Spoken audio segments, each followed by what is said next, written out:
भाजपा पक्षाला माढ्याचा तिढा सोडून आता विडा घ्यायला सुद्धा उमेदवार मिळेना झालाय। माढा लोकसभेचा राष्ट्रवादी पक्षाने उमेदवार घोषित करून 2 दिवस उलटून गेले तरी भाजपकडून सतत नावांची अदलाबदल होताना दिसून येत आहे। संजय मामा शिंदेंनी राष्ट्रवादी पक्षात जाहीर प्रवेशाबरोबरच लोकसभेचं तिकीटही बारामतीतल्या जाहीर सभेत मिळवलं, पण भाजपला पेच प्रसंग अनेक मुद्द्यावर पडला असून उमेदवारांची भूतकालीन परिस्थिती, त्यातल्या त्यात शेतकऱ्यांची साखर कारखान्याद्वारे आणि पतसंस्थेच्या माध्यमातून केलेली आर्थिक फसवणूक आपल्या पक्षास घातक ठरू शकते याचीच गणिते मांडत भाजप पक्ष प्रमुखांनी सैरभैर अवस्थेतच सतत उमेदवारांची नावे बदलून आपल्याच पायावर धोंडे मारल्याचे स्पष्ट चित्र माढा लोकसभेच्या माध्यमातून सर्वांसमोर पितळ उघडं पडलं। तर राष्ट्रवादीचे माढा लोकसभेचे उमेदवार संजय मामा शिंदे यांचा आज करमाळ्यात कार्यकर्त्यांसह बैठक पार पडली। या बैठकीस माढा, करमाळ्यासह सोलापूर जिल्ह्यातील राष्ट्रवादी गट एकत्र येऊन चर्चासत्र झाले, तरी दुसऱ्या तालुक्यातील अनेक सिंह गुहेबाहेरच यायला तयार होईनात। संजय मामांची रणनीती तयार होऊन आखाड्यात उतरले तरी मामांना तोडीस तोड उमेदवार न मिळाल्यामुळे आखाड्याच्या कडेकडेने प्रत्येक उमेदवार फिरवून पक्षप्रमुखांच्या हाताला हिसका मारून पळ काढताना दिसून येत आहे। संजय मामांनी साखर कारखानदारी आणि सूत मिलच्या माध्यमातून अनेक बेरोजगारांच्या हाताला काम देऊन आपल्या तालुक्यात स्वअस्तित्व निर्माण केले असून ऊसबिले वेळेवर दिल्याने शेतकरी वर्ग देखील खुश आहे। दादा मामांच्या कारखानदारीतून शेतकऱ्यांची आर्थिक पिळवणूक न होता त्यांना सक्षम करण्याचे शिंदे बंधूंनी कार्य केले आहे।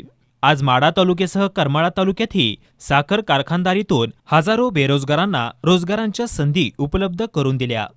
माढा तालुक्याचे लोकसभेचे राष्ट्रवादी पक्षाचे अधिकृत उमेदवार संजय मामा शिंदे यांच्या आपण विठ्ठल शुगर्स या कारखान्यावर आलो आहोत आणि या कारखान्याच्या माध्यमातूनच माढा तालुक्यातील तसेच आजूबाजूच्या तालुक्यातील शेतकऱ्यांची नाळ संजय मामा शिंदेने चांगल्या पद्धतीने जोडलेले असून लोकसभेचे राष्ट्रवादीचे अधिकृत उमेदवार संजय मामा शिंदे यांचे सूत मिल आहे की या ठिकाणी कच्चा माल आल्यानंतर त्याचे धाग्यामध्ये रूपांतर होऊन जगातल्या अनेक देशांमध्ये इथला माल एक्सपोर्ट केला जातो आणि या सूत मिलच्या तसेच साखर कारखान्याच्या माध्यमातून बेरोजगार तरुणांना एक रोजगाराची उपलब्धता निर्माण करून देण्याचं मोलाचं कार्य संजय मामा शिंदे यांनी या माध्यमातून केलेलं दिसून येत आहे।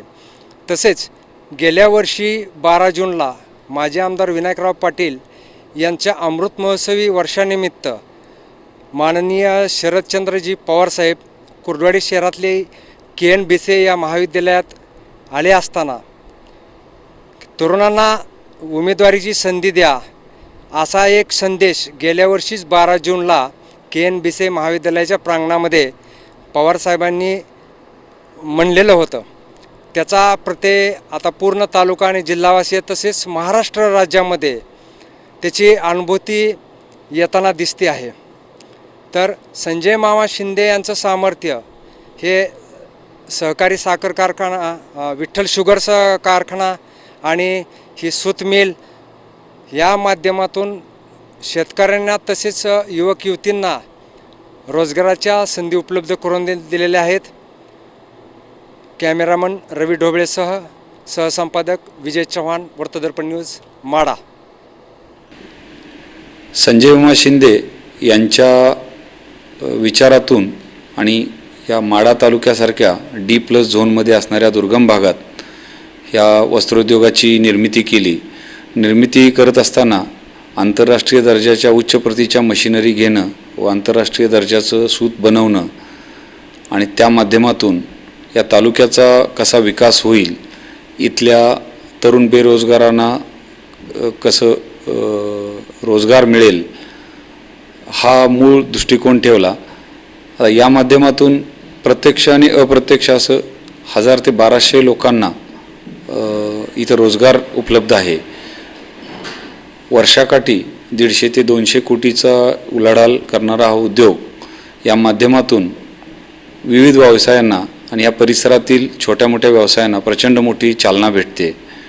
महिन्याकाठी 80-90 लाखाचं वेतन हे वितरित केलं जातं, त्यामुळं आसपासच्या बाजारपेठांनाही त्याचा व्यापाऱ्यांनाही खूप मोठा दिलासा मिळतो. या माध्यमातून मी सांगू इच्छितो की शेतकऱ्याचा डायरेक्ट कापूस आमच्या जिनिंग विभागात घेतला जातो. त्या जिनिंगपासून सरकीची पशुखाद्य तेल असं प्रोडक्शन निघतं आणि निघालेला कापूस 40,000 स्पिंडल क्षमतेच्या सूतगिरणीमध्ये त्याचं पूर्ण सूत बनवलं जातं आणि जगातील विविध देशांना एक्सपोर्ट केलं जातं. साधारण 25 ते 30% सूत हे लोकल कॉर्पोरेट बाहेर व इचलकरंजी, मालेगाव, भिवंडी या मार्केटला विकलं जातं.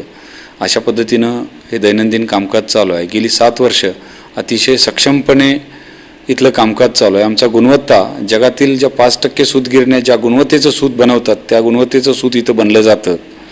त्याचबरोबर मोतीबिंदू ऑपरेशन दरवर्षी शरद पवारांच्या वाढदिवसाचे औचित्य साधून सर्वसामान्य जनतेला दृष्टी देण्याचे अनमोल कार्य त्यांच्या हातून आजतागायत पार पडत आहे. तसेच सामुदायिक विवाह सोहळे दरवर्षी घेऊन अनेक गोरगरीब कुटुंबांचा आर्थिक बोजा कमी करून त्यांना दिलासा दिला आहे. एकीकडे हे सकारात्मक दृश्य आहे तर दुसरीकडे मतदारांकडे कोणत्या तोंडाने सामोरे जायचे असा यक्ष प्रश्न जाणत्या नेत्यांना नक्कीच पडला असेल. विकासाबरोबरच रोजगाराला हात देणारे कुठे आणि खिशाला भगदाड पाडणारे नेते कुठे असा प्रश्न वरिष्ठ पक्षप्रमुख तसेच सर्वसामान्यसह सोलापूर आणि सातारकरांना नक्कीच पडला असेल. यात नवल काय? करमाळ्यातील बैठकीत आप्पासाहेब झांझुर्णे, वामनकाका बदे, बाळासाहेब जगदाळे, शिवांना सुकळे, तानाजी झोळ, बंडूनाना ढवळे, उद्धव माळी, गौतम ढाणे, सुनील सावंत, दत्ता जाधव, सुभाष गुळवे, उदय ढेरे, नीलकंठ अभंग, राजेंद्रसिंह राजे भोसले, चंद्रकांत सरडे, तात्या सरडे, विक्रमसिंह शिंदे आदींसह अनेक मान्यवर कर्मचारी उपस्थित होते. विजय चव्हाण, वृत्तदर्पण न्यूज, माढा.